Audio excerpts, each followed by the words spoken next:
Thanks for joining us. I'm Jonah Javad from WFAA Sports, and I'm joined now by Rob Fukuzaki of our ABC station in Los Angeles. Kind enough to join us. It's late Dallas time, Rob. It's a little less late, I guess, your time, but it's never too late to get into the huge news that dropped late Saturday night with the trade of Luka Doncic going to the Los Angeles Lakers, Anthony Davis going to Dallas. Some other components of that trade. Right. They might be important.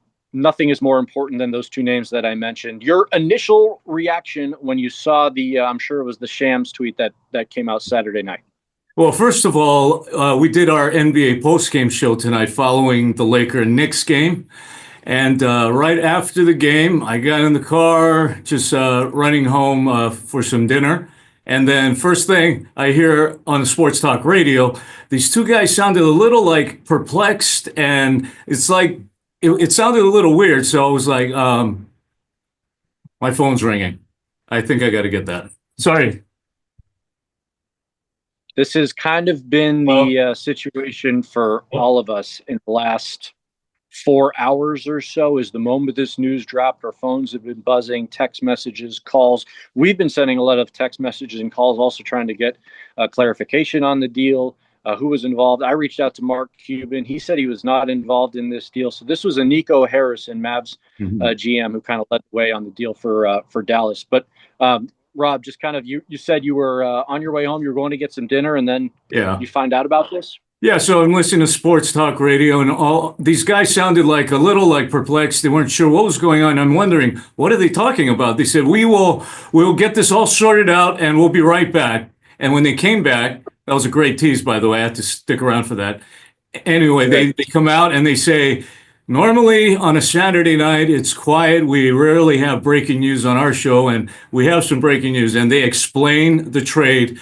And they were in shock, and it could be possibly one of the biggest trades in league history happening, and one of the more shocking trades. And when I heard that, I'm like, is that real? I mean, I really honestly didn't think it was real at first. And then I saw the tweet. I got to the house, was watching SportsCenter, was on the crawl in red, get your eye, got my attention. And I was shocked because obviously we just finished our NBA postgame show, and a half an hour later this broke. And I do the show with two former Lakers, the newly minted Hall of Famer Michael Cooper and Norm Nixon. And I wish it could have been a little earlier, then we could have discussed it a little more.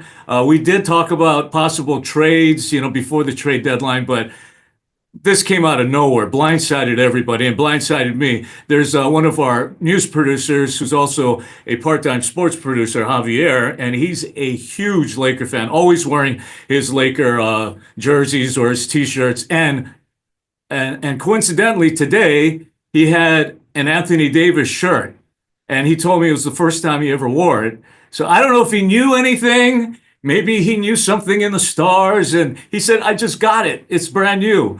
And so he wore it today, and I guess, I asked him, when are you going to get your Luca shirt? He's as soon as it's available.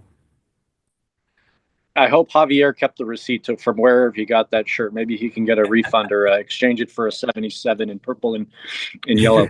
I think that's been the sentiment kind of globally. I mean, personally, I had the same reaction. I thought Shams was hacked, and I think a lot of people kind of felt that way. I think it was some players on Twitter and X that were posting, "There's no way this is real," and then double down the confirmed reports. It is nuts, and I think there's a lot of different layers to this that we're going to kind of continue to peel over the next 24, 48 hours, and I'm sure weeks down the road here, but. The one that stands out to me, because we work here in the Dallas market, is how beloved he is. I mean, it went from the Dirk era in Dallas in the late 90s all the way and passing the torch to Luka Doncic. You ask most sports fans, outside of the Cowboys, who's your number one favorite player in all of Dallas sports? I would say 95% would probably say Luka Doncic, maybe even more than that. I mean, that's how beloved he was. So this has sent shockwaves here in North Texas, state, obviously, and there are a lot of people waking up in Slovenia right now Mm-hmm. waking up to this news where Luka is obviously from. So Europe is finding out kind of as we're recording this early Sunday morning Dallas time. Rob, what has been the reaction from Laker Nation so far in these first few hours? Well, I think it's been a lot of shock. People are just floored by the trade, and it's probably it's been about 2.5 to 3 hours since word got out, and we've seen reaction from various NBA players. Jalen Brunson said, "Oh, sh," and there's been several others and it's all shock. And it's C.J. McCollum said, "You got to keep your bags packed. You never know." And I think there's everyone's just trying to digest it right now and think about the future. There were some fans that were tweeting back at me saying this can't be a completed trade, or they can't be done yet because this is not going to work. Obviously, they've lost the rim protector. They've lost the guy who's led the team in scoring, rebounds, blocked shots. So they obviously need a center. I'm not sure which team they're going to go after. Maybe Utah, but that's the thing. I think it's a great thing to have a generational player.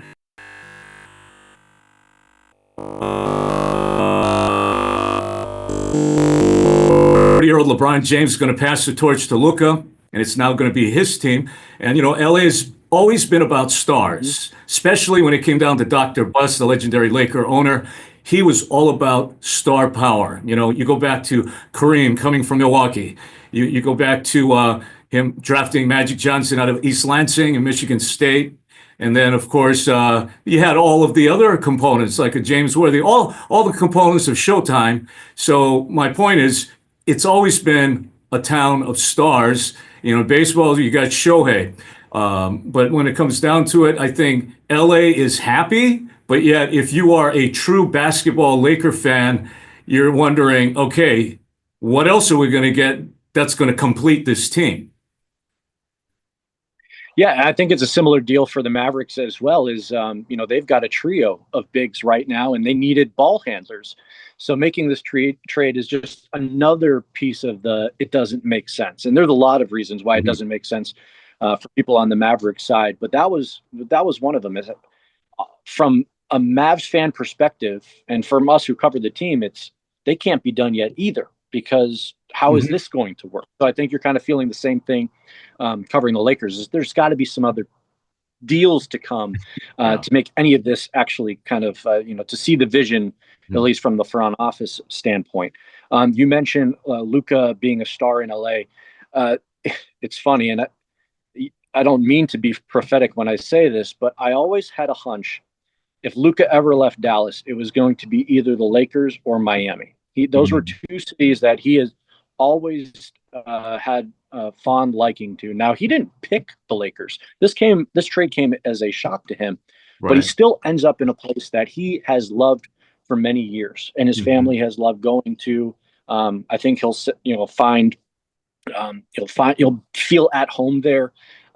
So from a Luka standpoint, I think he'll assimilate quite well with LA, because it's kind of always probably been a place that he could see himself. But do you feel like surprise to him? Oh, I'm sorry. From our standpoint, we kind of want to know, like, what is the reaction where you are, and obviously it's shock, and everybody is wondering why it's happening. I mean, from Luka's standpoint, is he like a little upset that he's leaving Dallas? That's something we're going to find out in the coming days and hours. We've reached out to Luka's camp and some family members, and some of them are in Slovenia, so they're not awake just yet, or they may be waking up to this news or have gotten calls. So these are kind of parts that we're not privy to in the moment, that I'm sure we'll find out in the coming days. But from what's reported, as this did come as a surprise to Luka, and he's still kind of stunned tonight. It sounds like the reporting based on LeBron finding out that this came as a surprise to him, and he found out while he was at dinner. ESPN was reporting that. So it is incredible that a blockbuster trade like this happens, not only just the timing of it and the names involved, but how few people knew about it before the trigger was pulled on it, Yeah. which is crazy because usually there's rumblings, there's a lot of discussion, and Right. Something will always get out. The fact that there was not even a hint of speculation about this, and Yeah. it just drops, that kind of adds to the surprise. You mentioned the reaction in Dallas. I mean, every single Mavericks fan I've spoken to this evening is distraught and upset and frustrated because they had a superstar who's in his mid-20s in his prime, just led the franchise to the NBA Finals. They had a better roster this year than they did last year, and they just kind of hit the implode button on a trade that the haul seems really, really light for a player of Luka's caliber. I'm curious, what were your thoughts on kind of the deal itself and the pieces and what the Lakers gave up and what they got, really? Well, when it comes down to it, obviously, when I was talking about the star power and how LeBron really, likes Luca, he called him like his favorite player under 25 a couple of years ago, and Luca called him his favorite player growing up in Slovenia. So it's a nice marriage between the two, but it doesn't make sense if this is the team or this is it, like you were saying from your standpoint. So I'm just kind of waiting to see what the Lakers are going to do, what Rob Pelinka has up his sleeve. And you were talking about this being like hush hush for there wasn't anything that came out. There wasn't even speculation like, oh, this is a possibility. Could they actually move Luca? Could they actually move AD? And I was very shocked too that didn't get out as well.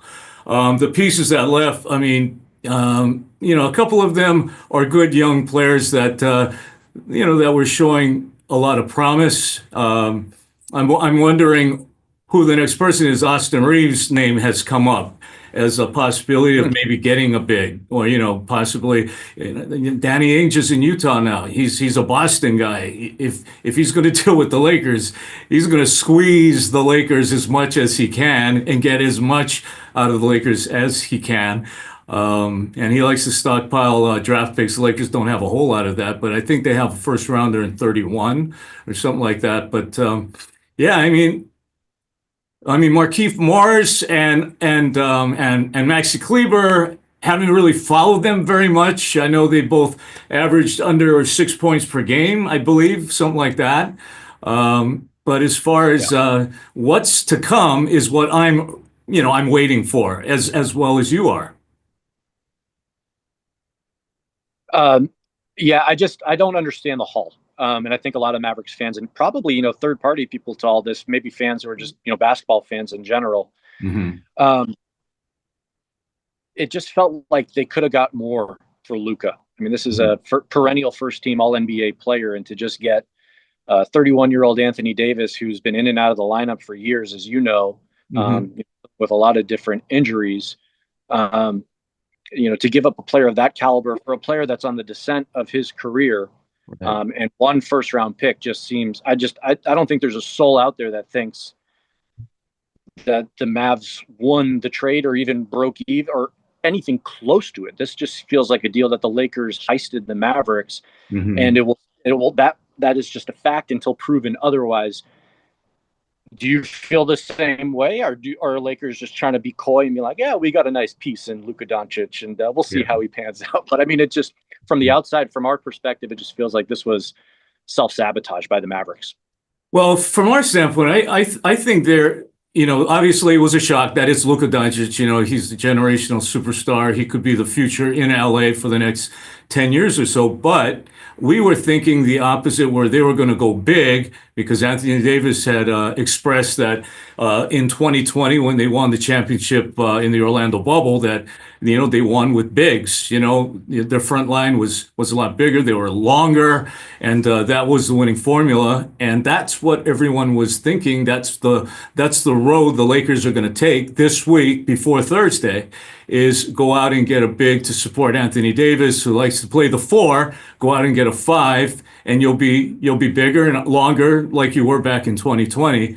But they took this route, and now how do they get to that other route, because they've already lost one of their bigs? So yeah, to me, great that they have a superstar in Luca, 25 years old, to support 40-year-old LeBron James. But who's going to protect the rim? Who's going to play center? So, yeah, it all comes down to that once again. Is what are they going to do about the big man? Yeah, you remember that part where I said it doesn't make sense in a lot of different ways? It doesn't make sense from that respect either. This feels like a deal that doesn't help either team, really. So we'll see. You know, in the coming days and weeks, we're not far off from the All-Star break. Maybe some things will shake out around that time as well. Mm-hmm. I am curious of your take on Anthony Davis as a player, because Mavericks fans, whether they like it or not, are going to have to say goodbye to Luka Doncic. Mm-hmm. And, you know, get introduced to AD, who's had a very, a great career, but it feels like he still hasn't reached his full potential. And now he seems to be inching towards that downswing of his career. And, what does he still have left in the tank? You know, what is his kind of chronic injury status at this point? What can Mavs fans expect from AD? Well, I think when he was in New Orleans, obviously, he was injury prone. It seemed like he would get hurt every year. Last year, I believe he did play a season high in games in his career. He was durable last year, and it seemed like he was showing signs of durability again this year before the abdominal strain occurred. I believe it was on Tuesday. I think that was the last time he had a Laker uniform on. But before that game, he had a 40-20 game. And, he's a guy that can score in volume. And obviously, he's going to get your double-double.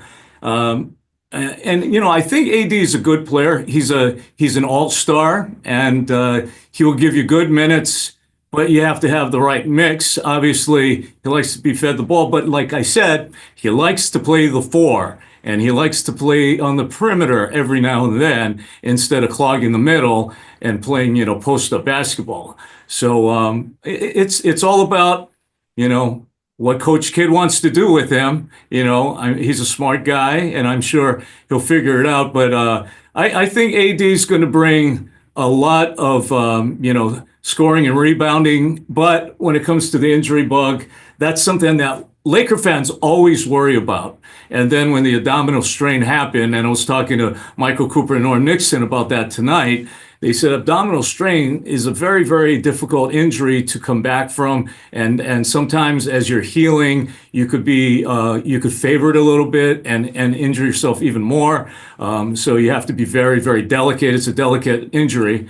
But overall, I think AD is not on the decline. In my opinion, he's still in the prime of his career. I mean, I think you're going to get a great player. And he's a great guy, too. He's one of the nicest guys to talk to when it comes down to being in the media and all that. I was really shocked because, LeBron and AD are very good friends. They're very close friends. And I guess I have to just believe what Dave McMenamin said is LeBron had no idea about this happening when he saw him at dinner. But I think you're going to get a really solid player, and I think a guy that can complement Kyrie on the perimeter. Play inside out. Old school basketball. But just got to stay healthy. And I wish AD all the best because, like I said, he's a super guy. Yeah, ESPN's been reporting that part of the trade from the Mavericks standpoint was acquiring someone with defense first, and AD certainly provides that kind of defensive element that the Mavs have been kind of lacking in some ways. Absolutely. For a few years. And so the Mavs identity is going to change a little bit on the court, maybe a lot of it, and a ton of it off the court. As a lot of fans are going to be waking up in a handful of hours that went to bed kind of content and now not sure, who to root for now. And they're going to be changing a lot of jerseys and shirts in the coming days. Rob, thank you so much for joining us. We'll let you get to it. I know you've got a lot of coverage out there in Laker Nation to get to. So thanks for spending some time with us. I appreciate it. Thank you. Thanks for having me. And good luck. Good luck.